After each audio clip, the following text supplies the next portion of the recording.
এই যে এখন একটা প্রশ্ন, এখন তো মুক্ত চিন্তার নামে আমরা নাস্তিকতাকে প্রমোট করছি আর কি। হ্যাঁ, বাক স্বাধীনতার নামে, যে কি আল্লাহকে কে সৃষ্টি করবে? আল্লাহ যদি সব সৃষ্টি করে থাকে, নাউজুবিল্লাহ, আল্লাহকে কে সৃষ্টি করবে? আল্লাহকে যদি কেউ সৃষ্টি করে থাকে তাহলে সে তো আল্লাহর স্রষ্টা হয়ে যাবে, তাই নয় কি? নাউজুবিল্লাহ। তাহলে এভাবে পিছনে যেতে যেতে তো একটা জায়গায় শেষ হতে হবে।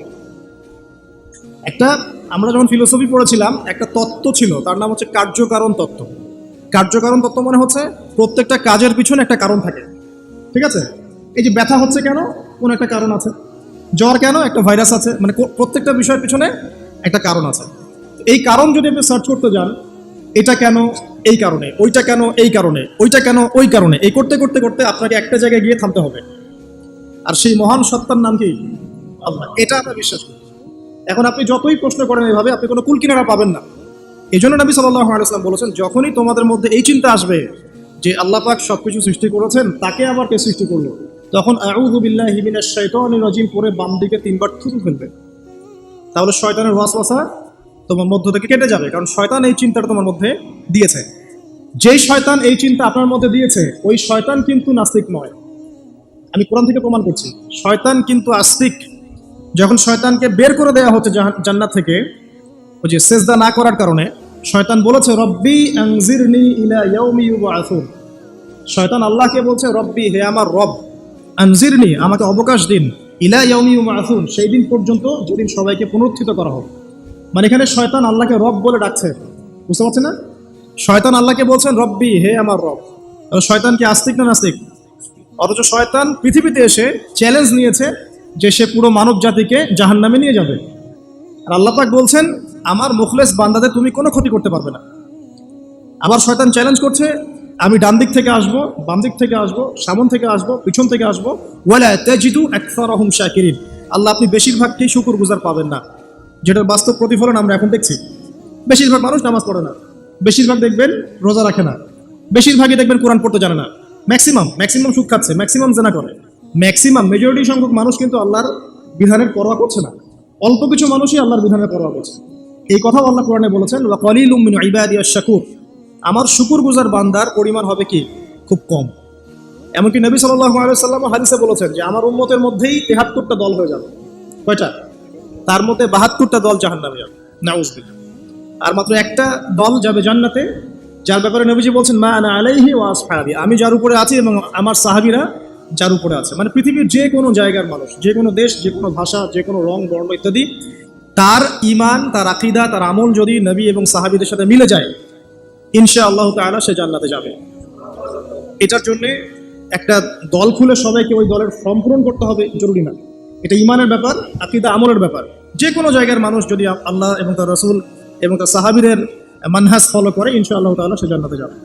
আল্লাহ পাক আমাদেরকে তৌফিক দান করুন, আমিন। তো এখানে বলছিলাম একটা বিষয়, যে জীবন দর্শন পাওয়ার পরে আপনাকে রবকে চিনতে হবে। রবকে চেনার জন্য আমি সূরা ইখলাসটা বলছি, লাম ইয়ালিদ ওয়া লাম ইউলাদ, তাকে কেউ জন্ম দেয়নি, আল্লাহ পাক কারো কাছ থেকে জন্মিতও নন। এখন কিছু মানুষ বলছে, পৃথিবীর কোটি কোটি শত কোটি মানুষ বলছে যে আল্লাহ পাকের সন্তান আছে, নাউযুবিল্লাহ। বলছে না? পৃথিবীর শত কোটি মানুষ বলছে যে আল্লাহর সন্তান আছে, নাউযুবিল্লাহ। আর আল্লাহ পাক সূরা মারিয়ামের মধ্যে বলছেন যে এই যে তারা এই কথাটা বলছে, ইত্তাখাযাল্লাহু ওয়ালাদা, আল্লাহ পাক সন্তান গ্রহণ করেছেন, তার নাম ঈসা আলাইহিস সালাম, নাউযুবিল্লাহ। আল্লাহ বলছেন এই কথাটা যখন আসমানে উঠে, আমরা যখন কথা বলি তখন কথাগুলো বায়ুমণ্ডলে ছড়িয়ে পড়ে না?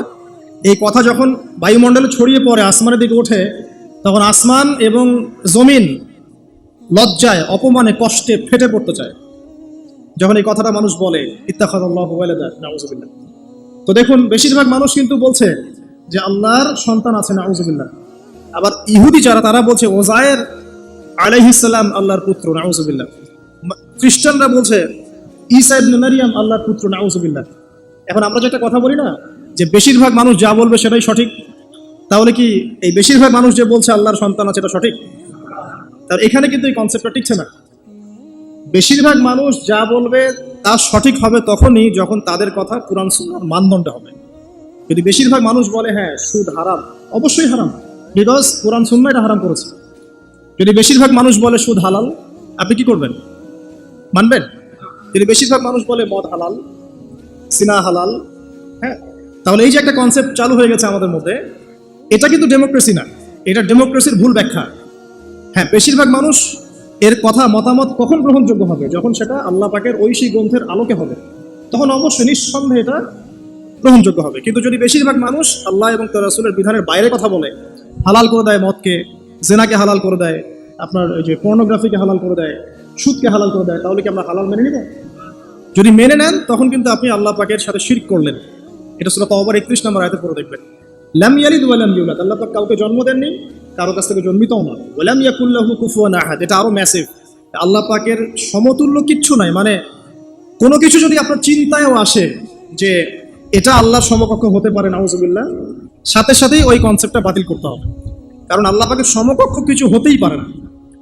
কিছু মানুষ আছে মুসলিমদের মধ্যেও দেখা যায় যে আল্লাহ পাকের গুণ এবং আসমা ও সিফাতগুলোকে মানুষের সাথে তুলনা করছে না? অনেকেই বলেছে যে আল্লাহ পাকের হাত এই যে আমাদের হাতের মতো, নাউজুবিল্লাহ। এইসব কথা বলা যাবে না। অনেকে বলেছে আল্লাহ পাকের পা মানুষের পায়ের মতো, আল্লাহ পাকের চেহারা মানুষের চেহারার মতো। অনেক ফিলোসফিক্যাল বই আমরা পড়েছি, এগুলোতে অনেক মানুষ এই কথাগুলো লিখেছে, এগুলো সম্পূর্ণ বাতিল আকিদা।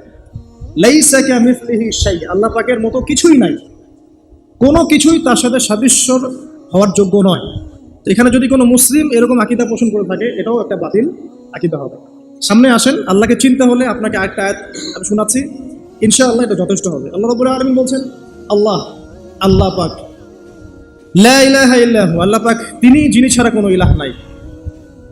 আল্লাহু লা ইলাহা ইল্লা হুয়াল হাইয়ুল কাইয়্যুম, তিনি হাই এবং কাইয়্যুম। হাইয়ুন কাইয়্যুম, চিরঞ্জীব, চিরস্থায়ী। চিরঞ্জীব মানে কি? মানে যখন কিছু ছিল না আল্লাহ পাক ছিলেন, যখন কিছু থাকবে না আল্লাহ পাক থাকবেন। সময়ের ঊর্ধ্বে আল্লাহ রাব্বুল আলামিন, সময়ের চেয়ে অনেক ঊর্ধ্বে। বরং সময় তো আল্লাহই সৃষ্টি করেছেন, আর আমরা সবাই সময়ের মধ্যে পড়ে আছি। আমাদের এখানে দিন রাত যেমন আল্লাহ রাব্বুল আলামিনের কাছে এমন নয়, মোটেই এমন নয়। বরং কিয়ামতের দিনটাই হবে আল্লাহ পাকের হিসেবে আমাদের দিনের চেয়ে 50,000 বছরের সময়। তাহলে এই সময়ের যে একটা আমরা গোলক ধাঁধায় পড়ে আছি, এক একটা গ্রহের সময় এক এক রকম, এক একটা গ্যালাক্সিতে সময় এক এক রকম। আল্লাহ পাক এগুলো ঊর্ধ্বে, চিরঞ্জীব, চিরস্থায়ী।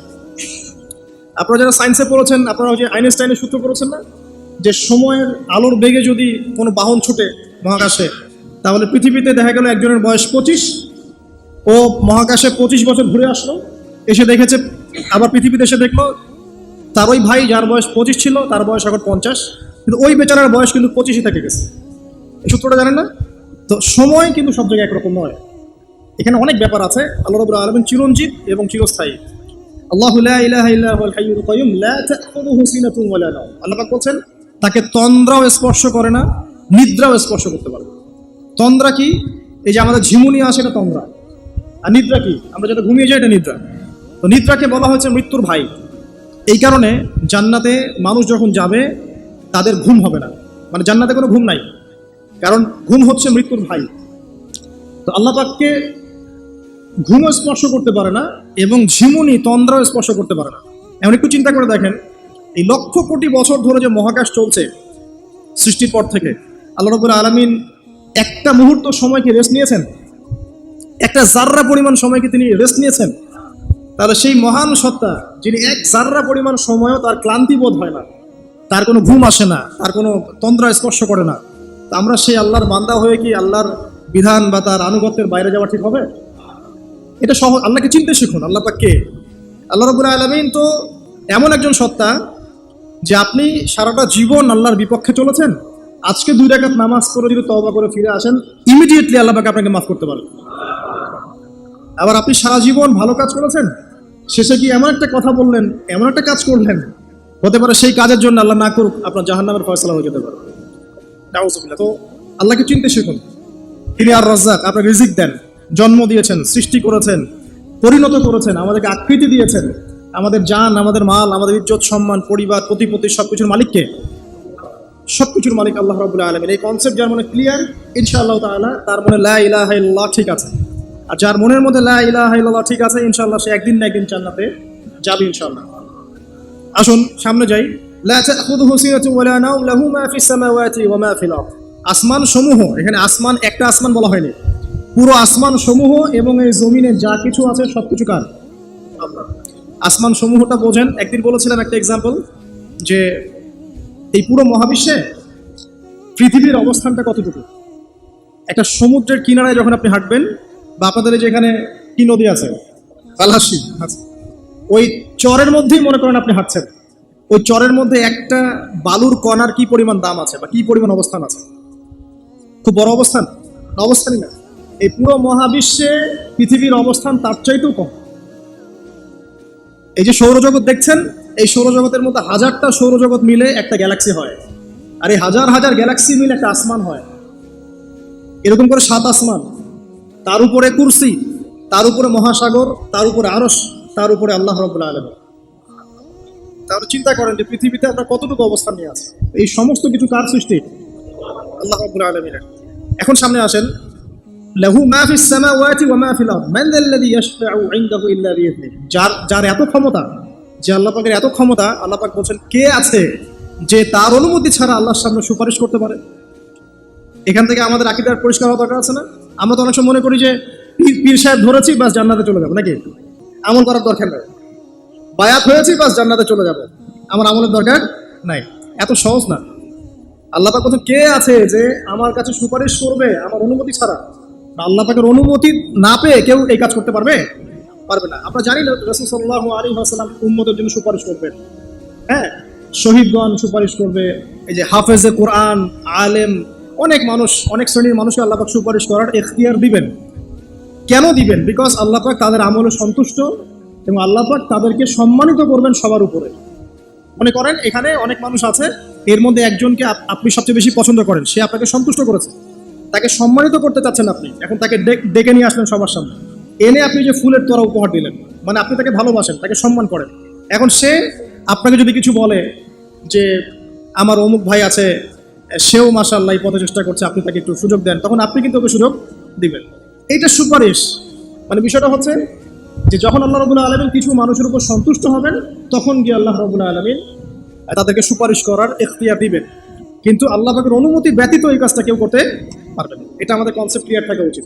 মান যাল্লাযী ইয়াশফাউ ইনদাহু ইল্লা বিইذনিহি ইয়ালামু মা বাইনা আইদিহিম ওয়া মা খালফাহুম। আল্লাহ পাক সেই সত্তা, আপনার রব সেই সত্তা যিনি সামনের এবং পিছনের খবর জানেন, মানে অতীত, বর্তমান, ভবিষ্যৎ সব জানেন। আদম আলাইহিস সালাম সৃষ্টি হওয়ার প্রথম দিন কি খেয়েছেন আল্লাহ পাক এখন জানেন। কথা বুঝতে পারছেন না?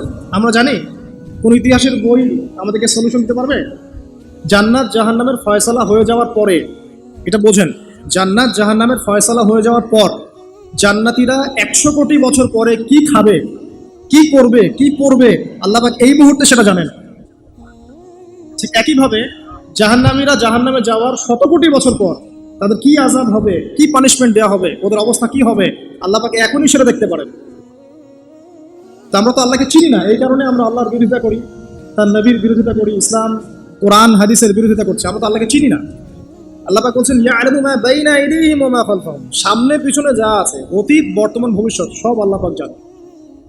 ইয়ালামু মা বাইনা আইদিহিম ওয়া মা খালফাহুম ওয়া লা ইউহিতুনা বিশাইইন মিন ইলমিহি ইল্লা বিমা শা। আল্লাহ পাকের যে মহা জ্ঞান, অসীম জ্ঞান, এই জ্ঞানটাকে কোনো কিছুই পরিব্যাপ্ত করতে পারে না। এই যে ইসলামের এগেইনস্টে যত প্রশ্ন করা হয়, আল্লাহকে কে সৃষ্টি করলো, ইসলামে ওই বিধান কেন, হ্যাঁ পর্দা কেন, কেন বহুবিবাহ, কেন এইটা, কেন সেইটা, এই যে যত প্রশ্ন এখন করা হয় মুক্ত চিন্তার নামে, এটার একমাত্র কারণ কি জানেন? একমাত্র কারণ জ্ঞানের স্বল্পতা। কারণ তাদের ক্ষুদ্র জ্ঞান আল্লাহ পাকের বিশাল জ্ঞানকে পেনিট্রেট করতে পারে না। এই কারণে ওদের কাছে মনে হয় এইটা কেন, ওইটা কেন, এইটা। এখানে বিষয়টা হচ্ছে যে মহান সত্তা পুরো মহাবিশ্ব সৃষ্টি করেছেন, নিঃসন্দেহে তার জ্ঞান আমার জ্ঞানের চেয়ে অনেক বেশি। এবং তিনি যে বিধানটা নাজিল করবেন, যা বলবেন, তার প্রতিটা অক্ষর নিঃসন্দেহে সত্য। এটা আমার বুঝে আসুক বা না আসুক, আমাকে আত্মসমর্পণ করতে হবে, এটা বুদ্ধিমানের কাজ। এর মধ্যে অনেক কিছু ব্যাখ্যা আমি বের করতে পারবো, অনেক কিছু হয়তো পারবো না। যেটা পারবো সেটা আলহামদুলিল্লাহ, যেটা পারবো না ইনশাল্লাহ আগামীতে হয়তো সেটা বের হবে, হবে না? কোরআন দিয়ে প্রত্যেকটা যুগ এবং জিজ্ঞাসার জবাব দেওয়া হয়েছে না? এখন হয়তো ওয়ার্ল্ডে এমন নতুন নতুন কিছু মাসালা এসেছে যেগুলো এখন পর্যন্ত আবিষ্কৃত হচ্ছে না। হয়তো সামনের দিনগুলোতে দেখবেন ঠিকই এগুলো আবিষ্কার হয়েছে। দেখবেন হয়তো কয়েকদিন পর যদি নাসা বলে যে হ্যাঁ জান্নাত জাহান্নাম বলে কিছু আছে, আমরা দেখেছি, ওরা এখন বলছে না মহাবিশ্বে ওইখানে প্রাণ আছে, এই আছে, সেই আছে, মানুষ বিশ্বাস করছে। কয়েকদিন পর যদি তারা এই কথাটা বলে, তখন দেখবেন সারা বিশ্বের মানুষ বিনা বাক্যে বিশ্বাস করবে। যেটা আগামীতে হবে সেটা আল্লাহ পাক আগেই জানিয়ে দিয়েছেন। তো প্রকৃত মুসলিম এবং বুদ্ধিমান মুসলিম সে যে নিঃশর্তভাবে আল্লাহ পাকের এই বিধানগুলোকে মেনে চলে, এখানে কোনো প্রশ্ন করতে যায় না। কারণ সে জানে আমার জ্ঞানটা সসীম, আল্লাহ পাকের জ্ঞান অসীম। ক্ষুদ্র জ্ঞান কখনো আল্লাহর মহাজ্ঞানকে পেনিট্রেট করতে পারে না। এটা আল্লাহ পাক বলছেন যে আল্লাহর মহাজ্ঞানকে কোনো সত্তাই পরিবেষ্টন করতে পারবে না, ইল্লা বিমা শা, যতটুকু জ্ঞান তিনি দিতে চান এতটুকু বাদ দিয়ে, যতটুকু জানিয়েছেন এতটুকু বাদ দিয়ে আমরা জানি না। যেমন কিয়ামতের অনেক সাইনের কথা বলা আছে না, এক্স্যাক্টলি কোন দিনে কিয়ামত হবে কেউ বলতে পারবে না।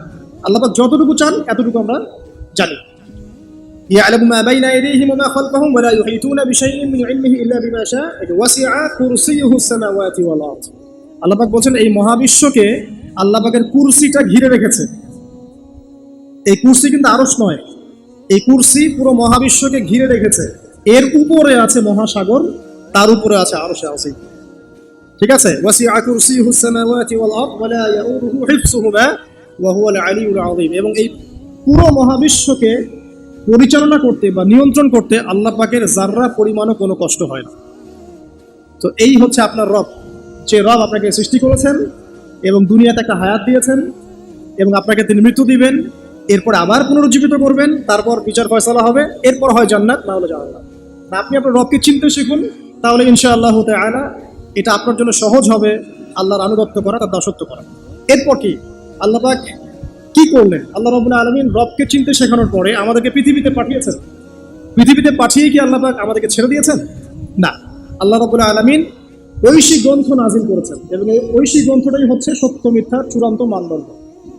এখন রবকে চেনার পরে আপনাকে চিনতে হবে সত্য কোনটা মিথ্যা কোনটা। বাট আপনাকে জীবনে এখন চলার পথে অনেক কিছু ফেস করতে হবে। ফেস করতে গিয়ে হয় সত্যের পথে যাবেন, না হলে মিথ্যার পথে যাবেন। তাহলে আপনার আগে চেনার দরকার আছে কোনটা সত্য কোনটা মিথ্যা। এটার অ্যান্সারও কে দিবে? কোরআন দিবে। কোরআন বলছে সূরা কাহফের 29 নম্বর আয়াতে যে ওয়াকুরিল হাক্কু মির রাব্বিকুম, হে নবী মুহাম্মদ সাল্লাল্লাহু আলাইহি ওয়াসাল্লাম আপনি বলে দিন যে সত্য সেটাই, হক সেটাই যা আপনার রবের পক্ষ থেকে নাজিল হয়েছে। মানে যখন তাওরাত নাজিল হয়েছিল সেটাই হক ছিল, যখন জাবুর নাজিল হয়েছে ওটাই কিন্তু হক ছিল, ইনজিল নাজিলের সময় ইনজিল হক ছিল। এখন কোরআন নাজিল হয়েছে, কিয়ামত পর্যন্ত কোনো নবীও আসবেন না, আর কোনো কিতাবও আসবে না। তাহলে কোরআন এবং এর ব্যাখ্যা সুন্নাহই হচ্ছে সত্য মিথ্যার চূড়ান্ত মানদণ্ড। এখন দুনিয়াতে চলার পথে আপনি এখন একটা গাইডেন্স পেলেন। আমি যে এখন রবকে চিনেছি, রবকে পেতে হবে, রবের কাছে ফিরতে হবে, জান্নাতে যেতে হবে, আমার গাইডেন্স লাগবে।